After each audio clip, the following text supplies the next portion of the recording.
The mind is a magnificent instrument, sharp, creative, and capable of shaping entire worlds. But like any tool, its true value is realized only when you are in charge. A knife in the hands of a skilled chef can create art. In untrained hands, it can cause harm. Similarly, if your mind works for you, it becomes a doorway to deeper insight and joyful living. But if it begins to work on its own uncontrolled, it turns against you. Most people are not suffering life. They are suffering the uncontrolled activity of their own mind. Just imagine if your hand moved involuntarily all day. You would immediately seek medical help. But when your mind thinks compulsively, jumping from one thought to the next without rest, you call it being intelligent or active. This is the great misunderstanding of modern living. Thought without direction, without awareness, becomes mental noise. And this noise, when left unchecked, drowns out intuition, peace, and clarity. When the mind becomes your master, it doesn't lead, it pulls, it pushes, and it exhausts. If you cannot choose to be peaceful right now, that simply means your mind is not in your hands. It means that somewhere you've handed the controls over to old memories, borrowed beliefs, or imagined fears. The problem is not the mind itself. The mind is a powerful servant. But when the servant begins to dictate the master, disorder becomes the norm. Instead of using thought like a flashlight to focus and explore, people wear it like a storm cloud that follows them everywhere. People often ask, how do I stop thinking? That's not the point. The mind is not meant to be silent forever. It's meant to be still when you wish it to be and active when you direct it. You don't need to destroy the mind, you need to master it. You need to be able to place it aside, like you would put down a tool after using it. If your mind is always on, even when you don't need it, then it is not serving you, it is enslaving you. Mastery is not suppression, it is intelligent use. This mastery begins with observation. You must begin to watch your mind as you would watch a river flow, without jumping into it. When you observe the patterns, the habits, the triggers, it becomes a sharp sword, not a wild flame. It begins to serve, not rule. Most people walk through life believing they are in control, that they are making their own choices. But if you examine your daily life closely, you will see that your decisions are often driven not by conscious will, but by unconscious influence. The clothes you wear, the way you speak, what you post online, what you desire, and even what you fear, how much of it is genuinely yours? How much has been subtly, or not so subtly, planted into you by society, trends, and invisible expectations? The illusion of control is perhaps the most dangerous form of slavery because it disguises bondage as freedom. You feel empowered because you're making choices, but if those choices are pre-programmed by external inputs, is there any real freedom in them? When the world tells you what success looks like and you chase it without question, who is in control? When you get upset because someone disapproves of you, who is holding the reins of your inner experience? Real control does not come from manipulating the outer world. It arises from mastering the inner one. You may arrange your surroundings beautifully, win approval, and accumulate comforts. But if your mind and emotions are in the hands of external triggers, then even in luxury you are a captive. A single word, a social media post, or a glance from someone else can disturb your peace. That is not control. That is a delicate house built on a shaking foundation. We often mistake reaction for response. If someone says something you don't like and you become angry, it feels natural. But is it truly your choice, or is your mind simply conditioned to react that way? In every moment, life is offering you the chance to respond with awareness, but most are simply reacting based on mental programming. Until that programming is examined and dismantled, the world outside continues to steer your inner state, even while you imagine you're in charge. When your peace, your clarity, your joy depends on how the world behaves, you have handed over your most sacred powers to strangers. You may not realize it, but this quiet surrender happens every time you allow outer situations to dictate your inner weather. You might appear successful, confident, or in control on the outside, but inside, if you are vulnerable to every disturbance, every praise or criticism, then the world is living through you, not the other way around. Independent thought is a rare flower in today's world. It does not grow in the wild chaos of borrowed beliefs. From the moment we are born, we are told what to think, what to believe, what to fear, and what to strive for. Education does not encourage inquiry, it trains the memory. Media does not invite awareness, it floods your attention. Social structures do not promote uniqueness, they reward conformity. In such a world, thinking independently is not just a skill, it is a form of inner rebellion. But true thought, your own thought, does not arise from reacting against others.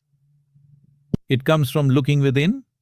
When you begin to observe life without filters, when you stop seeking approval for every opinion, a clarity begins to dawn within you. It is not about being right or wrong, it is about seeing clearly. When your perception is no longer clouded by what others think you should feel or believe, you begin to perceive the world as it is, not as it is projected to be. There is immense power in reclaiming your mental space. Most people don't realize they are carrying not just their own thoughts but also the mental residue of their parents, teachers, religions, and cultures, unquestioned and unexamined. These thoughts move like programs in the background, shaping every decision and emotion. But the moment you step back and say, "Is this truly my thought or something I picked up?" you break the automatic cycle and step into conscious living. Independent thought doesn't mean isolation from the world. It means connection without being controlled. You can listen to the world, but you must not lose yourself in its noise. You can understand others' opinions, but you don't have to become them. When you have clarity in thought, you move through life not as a reaction but as a response. Not from compulsion, but from compulsion, but from choice. This is where true intelligence awakens, not the kind that scores high, but the kind that sees truth. Most people think they are thinking, but in reality, they are just recycling other people's thoughts. True thinking is rare because it requires stillness. Only in stillness does original thought emerge. If you can create just a few moments of conscious, untouched thought each day, thought that comes from stillness, not noise, then your life will no longer be a reflection of the crowd. It will become a living expression of clarity, freedom, and truth. If you observe carefully, you will see that most people are living in a psychological drama that never stops playing. The external world might be calm, nothing significantly wrong is happening, but inside there is turmoil. The mind constantly revisits yesterday's failures, anticipates tomorrow's troubles, and judges today's moments. And in this storm of thoughts, people suffer, not because the world is cruel, but because they have not yet learned to sit peacefully within themselves. Look at your own life. How many moments of anxiety, anger, or sadness came because of what actually happened around you? And how many were born from the stories your mind kept repeating? The mind has a habit of magnifying little things. A single word from someone can become a wound for years. A small uncertainty can become a mountain of fear. This is not reality, it is your mental projection of it. And this projection, if left unchecked, becomes your reality. The world outside is always in flux. People will speak, opinions will clash, situations will change. But if your inner experience is constantly being tossed around by these external shifts, it means your mind has become a puppet to the world. In truth, it is not the traffic, the deadlines, the people, or even the events that are causing you suffering. It is your own resistance, your own compulsive reaction, your own inability to stay untouched by them. This suffering is self-created, though not consciously. Nobody wakes up in the morning wanting to be miserable. But because we are not trained to handle the power of the mind, we let it operate wildly. The mind has memory and imagination, two beautiful tools. But when misused, they become chains. Memory brings back pain, and imagination brings future fear. Caught between these two, the present moment is lost, and with it our peace. When you understand that suffering is not coming from the situation, but from your own identification with it, you begin to see clearly. It is not what happened that hurts, it is the way your mind interprets what happened. The same situation can break one person and strengthen another. This means the pain is not in the situation, it is in the way you hold it inside you. And the moment you realize this, the power begins to shift back into your hands. Every day, knowingly or unknowingly, people allow the world to dump its noise, its fears, its anxieties, and its judgments into their minds. Just like you wouldn't invite a stranger to walk into your home with muddy shoes, why do you allow every piece of gossip, every random opinion, and every negative voice to enter and stay in your consciousness? If someone threw garbage at your doorstep, you'd be quick to remove it. But when the same garbage comes in the form of toxic thoughts or emotional pollution, you let it fester inside. The human mind is a powerful space. It is the temple where your experience of life is created. But when that sacred space is crowded with other people's fears, anger, desires and judgments, how can clarity ever emerge? The mind is not a passive container. Whatever enters it begins to shape the way you see, feel and respond to the world. If you take in poison even unconsciously, it still affects your system. In the same way, consuming mental and emotional poison through negative conversations, media or social influences starts to corrode your inner stability. Look around you. How often do people base their sense of self on what others say? One negative comment online can ruin someone's entire day. A passing judgment from a stranger becomes a weight someone carries for years. When your mind becomes a reflection of everything outside you lose the ability to see who you are. You become a collage of borrowed opinions, fragmented beliefs and second-hand emotions. That is not a life, it's a distortion of life. To be clear, the problem is not the world speaking. The world will always speak, people will always express, media will always broadcast. The issue arises when you don't have a filter, when you allow everything to enter you unchecked.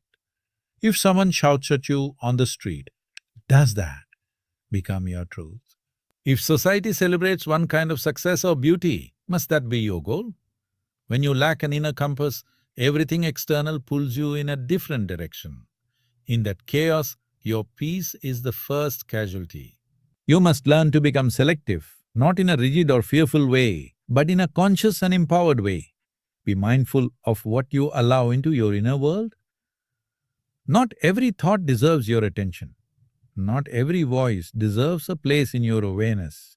You are not here to carry the weight of the world's confusion. You are not a dustbin for the world's emotional leftovers. You are a living being, capable of choosing what to hold and what to discard. That choice, when made consciously, becomes the beginning of inner liberation.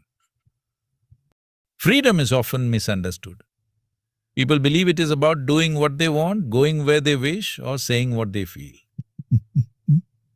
But true freedom is not about external action, it is about internal stillness. If you are constantly agitated by every sound, disturbed by every opinion, or restless in every quiet moment, then you may have all the outer freedom in the world, but inside you are still in chains. Real freedom begins the moment the noise within starts to fade, not because the world is silent, but because you have stopped reacting to it. Inner stillness is not about becoming passive or indifferent.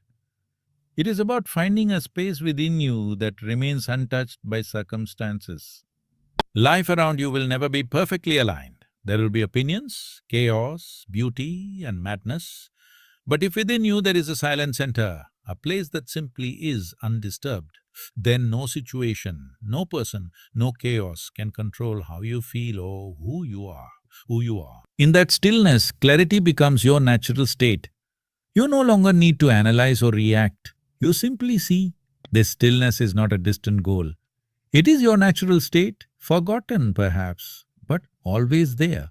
The problem is most people are identified with the turbulence of their thoughts. They believe their thoughts are who they are, but thought is movement. Stillness is your essence.